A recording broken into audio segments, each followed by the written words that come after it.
This is the Moto Edge 60 Pro, a new high-end mid-ranger from Motorola. If you have some money to spend but don't want to buy a full-on flagship, could this be the right choice for you? I'm Will for GSM Arena, and let's find out in our Moto Edge 60 Pro review.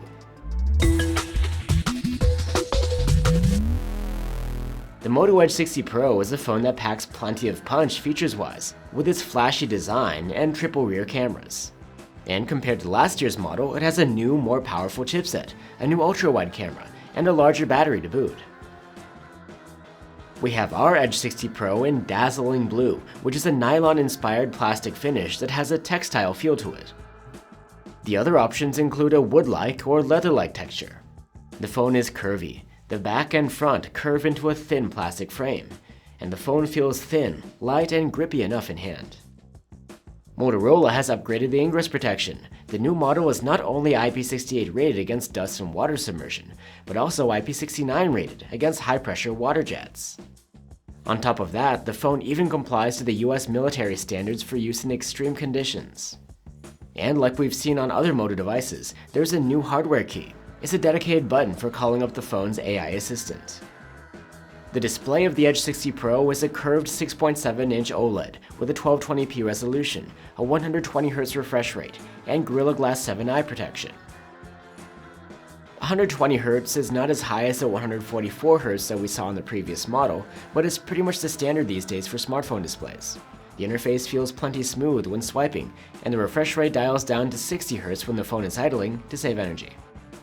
With a pixel density of 444 ppi, this screen is quite sharp, and it looks good too. There's support here for 10-bit color depth, as well as HDR10+ video playback. The max brightness here is great. We achieved over 520 nits with the manual slider, and this can boost to nearly 1600 nits in auto mode. That's brighter than last year's 1300 and more than plenty for good sunlight legibility. The Edge 60 Pro has a pair of stereo speakers for your audio, and they scored a very good mark on our loudness test. As for the sound, the highs are rich, and there is some bass, but the vocals are somewhat mediocre. You can listen for yourself with the comparison tool linked below. For biometrics, there's an optical under-display fingerprint reader. It's fast and reliable.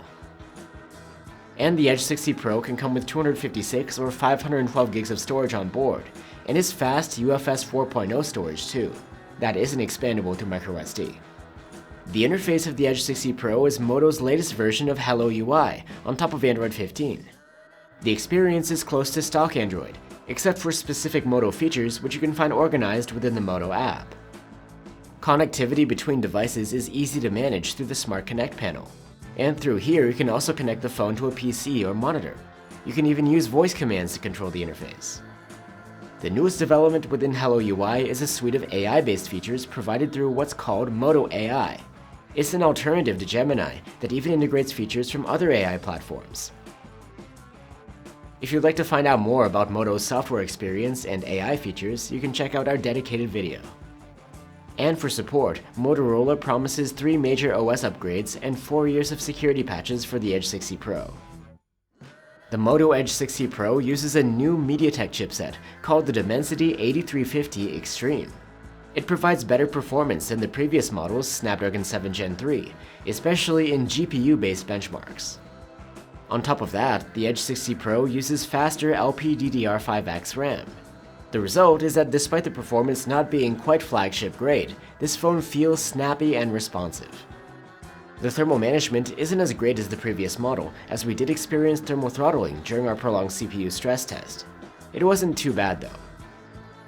Motorola has supersized the battery this time around, going from 4500 mAh to 6000. As a result, the battery life has improved a lot. While the previous model earned a solid active use score of about 12 hours, the Edge 60 Pro blows that away with an excellent score of 16 hours and 14 minutes. This year, the charging has been downgraded for some reason, from 125 watts to 90, and there's no charger in the box. With a proper adapter, we charged the phone from 0 to 81% in half an hour, and a full charge took 44 minutes. It's still speedy, but the Edge 50 Pro's charging was about as fast as you can get. And while there is wireless charging like last year, it's slower, 15 watts rather than 50. Now the cameras. This year, Motorola has swapped out the main and ultrawide cams, as well as the lens of the zoom camera, resulting in a new but similar triple camera setup on the back. The main camera's daylight photos are pretty great, with plenty of detail, nice natural colors, good contrast, and wide dynamic range. It's hard to find anything to complain about here without pixel peeping. People and faces come out great as well, with nice skin tones and textures. And when taking portraits, the subject detection and separation are excellent. Even though there is a dedicated 3x zoom, 2x digital zoom shots are good in a pinch. They have great detail for what they are, and the same excellent dynamic range, contrast, and colors as the 1x shots. In low light, the Edge 60 Pro uses automatic night mode processing, and the main camera's shots come out good. They have plenty of detail, nice colors, and little noise. The dynamic range is good too, with well-exposed dark areas and contained light sources. 3x zoom shots from the dedicated telephoto camera are very clean and detailed. The color rendition is quite similar to the main camera, and the dynamic range and contrast are good. We have no major complaints here.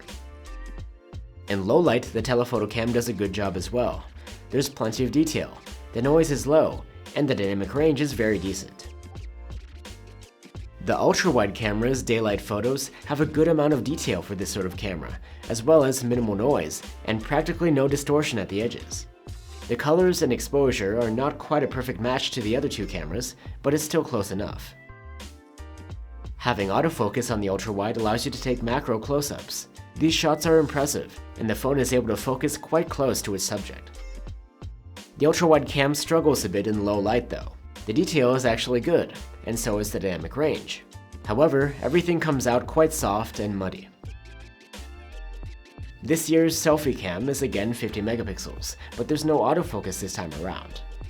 Other than that, the quality of the selfies is pretty good. Skin texture and colors are spot on, and the dynamic range is wide too. The Motorola Edge 60 Pro can capture videos in 4K at 30 FPS across all of its cameras. 4K videos from the main camera look great. There's plenty of detail, low noise, vibrant colors, and nice dynamic range. 3x zoomed videos from the telephoto cam have a good amount of detail, but the contrast and dynamic range are a bit lacking. The ultra-wide does a decent job at video capture, but there's visible noise, especially near the edges, and the detail leaves a bit more to be desired. Video stabilization is automatic and always on. It does a pretty good job at smoothing out shakiness. And at night, the main camera does an excellent job at video recording. So that's the Moto Edge 60 Pro. Like last year, there's a lot to like here, and we appreciate the upgrades like better battery life and improvements with ingress protection, the chipset, and storage. You also get the latest Moto AI features. However, there are a few features which have actually been downgraded from the previous model. And probably the most noticeable one to the average user is the loss of that blazing fast charging speed. If that's not an issue for you, then the Moto Edge 60 Pro is a well-rounded phone that's worth considering. Thanks for watching, guys! If you're looking for alternatives, you can check out our reviews of the Moto Edge 50 Pro and the Nothing Phone 3A Pro. Let us know what you think, and I'll see you on the next one.